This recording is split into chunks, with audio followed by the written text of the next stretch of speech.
রহমতুল্লাহি ওয়া বারাকাতুহু। সম্মানিত বন্ধুরা, যে যেখান থেকে শুনছেন, আজকে একটি বেদাত যে কুসংস্কার বর্তমান 12ই রবিউল আউয়াল মাসকে নিয়ে ঈদে মিলাদুন্নবী নিয়ে যে আলোচনা চলতেছে, তার জন্য একটি হাদিস, বুখারী শরীফের শেষ হাদিস। রাসূল সাল্লাল্লাহু আলাইহি ওয়াসাল্লাম বলেন, শাররুল উমুরি মুহদাসাতুহা ওয়া মুহদাতিন বিদআ ওয়া কুল্লু বিদআতিন ফিন্নার। রাসূল সাল্লাল্লাহু আলাইহি ওয়াসাল্লাম বলেন, ইসলামের ভিতর নতুন কিছু আবিষ্কার করা, ঢোকানো, মন গড়া, সেটা হলো বেদাত।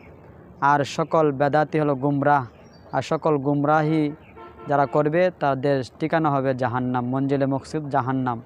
এজন্যই বেদাতকে ছাড়তে হবে। 12ই রবিউল আউয়াল মাস আসছে, বেদাত ছেড়ে সুন্নতের ইত্তেবা করতে হবে।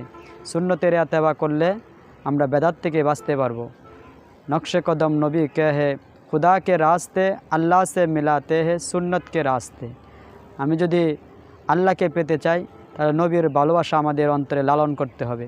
আল্লাহ তাআলা আমাদেরকে নবীর ভালোবাসা লালন করার, সুন্নত মোতাবেক চলার, গুমরাহি বেদাত থেকে বাঁচার তৌফিক